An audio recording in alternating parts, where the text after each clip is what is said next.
of where you stand on this or that aspect of the Islamic Republic of Iran. And I had this, well, sinking feeling to some extent as I heard Chris actually announce, as was his duty to do, marching orders for the 5 o'clock on the evening of an attack on Syria.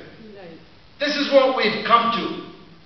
This is how close we are to yet another cataclysm involving centrally our own country, our own government, our own armed forces, at a time, as Lindsay said in her wonderful speech, when we're having to borrow hundreds of billions of pounds in order to pay the debts on the hundreds of billions of pounds that we owe, at a time when it's announced, in a week when it's announced, that 25% of all households in the United Kingdom are officially in fuel poverty.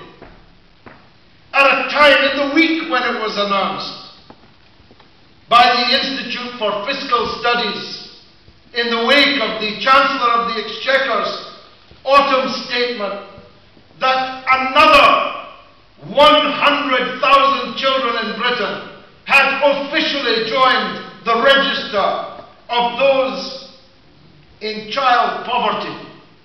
At a time when our country, we're told, is virtually bankrupt, is laying off hundreds of thousands of workers, at a time when our country is officially saying that we cannot afford the very basic aspects of civilization that have been built up in our country in terms of welfare and so on. These lunatics really are planning yet more war.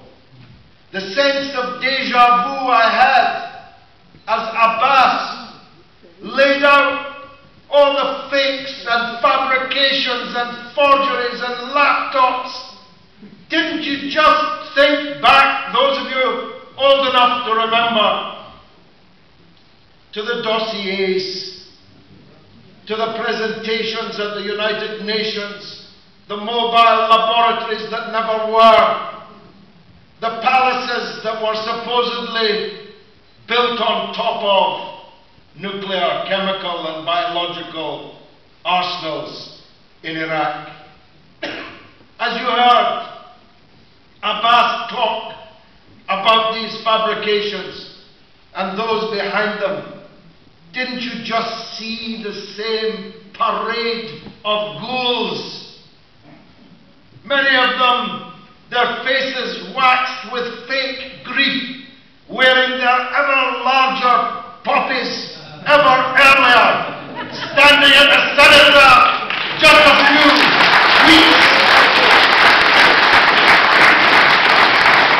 weeks ago, grieving for the victims of past wars, all the while preparing for new wars, leaving more death, more destruction in still more parts of the world. Didn't you just think that all we've replaced in replacing Tony Blair with David Cameron is to move from one cheek of the same arse onto the other cheek? Didn't you just think that this parade has all the familiar faces? Abbas talked about them. The Christian fundamentalists in the United States who support Israel only until they can bring about Armageddon. The faster to get to the rapture, the faster to bring about the return of the Messiah, at which point the Jews will have to convert to Christianity or all be killed. Didn't you just see the neocon servants of the military-industrial complex counting their money in the rearmament that's required? Didn't you just see the depth of the venality of the process through which we have been passing? Sleepwalking, as David Miliband put it in the Financial Times belatedly on Saturday. Sleepwalking through a deliberate polarization between different kinds of Muslims. I say this to the Muslims who will see this, at least on YouTube. Please don't fall for this gigantic fraud in which the imperialist countries who were bombing and murdering one kind of Muslim in Iraq now want to mobilize that kind of Muslim against another kind of Muslim on a sectarian basis, dividing the Muslim world so that the imperialists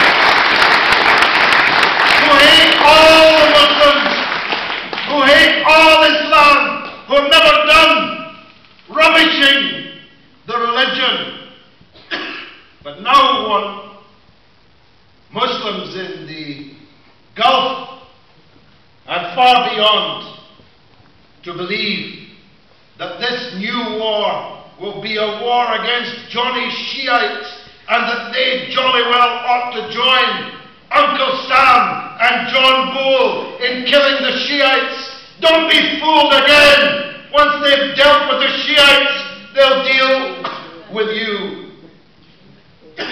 Excuse me. I have a chest infection. But there's a much worse infection here in our own country, isn't there?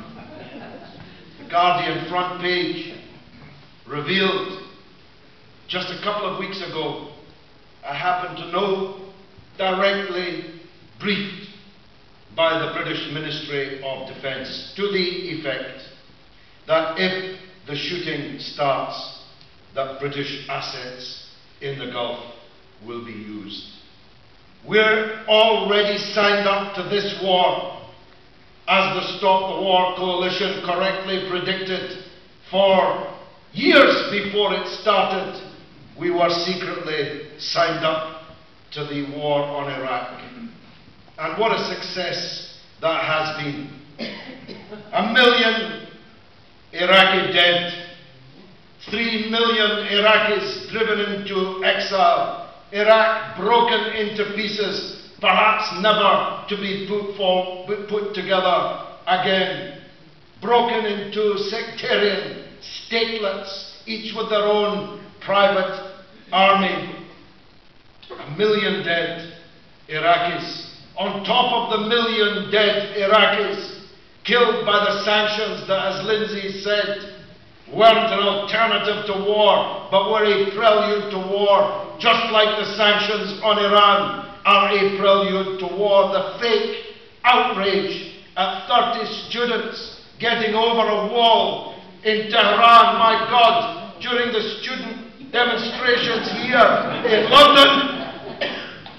The treasury was entered and set on fire, as if the British state was able to control the actions of every student. I bet they wish they could. Thank you, Lindsay. This YouTube is going to be interesting. Dying man addresses rally in central London. Fake outrage at 30 students holding the Queen's portrait upside down. Talk about lèse-majesté. That justifies breaking diplomatic relations, kicking out diplomats at 48 hours notice. It's another step towards the war.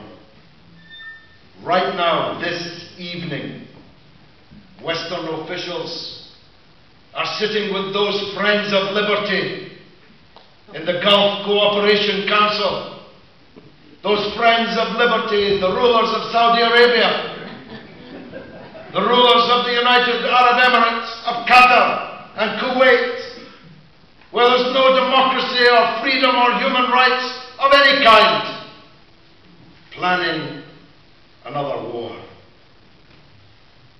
But there's a difference, and this is something that we must take widely into the population. You see, Iraq was a broken country when we launched the war against it. The Iraqi regime was absolutely friendless in the region. The internal political divisions inside Iraq, as it's turned out, were terminal. Iraq had been bled white by years, a decade of sanctions that were so severe they were killing an Iraqi child every 6 minutes of every day. Iran is not broken. As a matter of fact, Iran is absolutely intact. And the best way to make sure that all Iranians come together in defense of their country and their civilization, yes, their great ancient civilization, is for Western countries and Israel to start bombing them. Then you'll see a unity in Iran that you can't even begin to dream of now. Iran is a powerful country with many weapons. Iran is a country whose culture and, yes, their religion, as Edelat explained, nowhere more apparent than here during the period of Ashura. They are ready to sacrifice, you know. They are ready to fight to the last drop of blood, and they have the means to do so.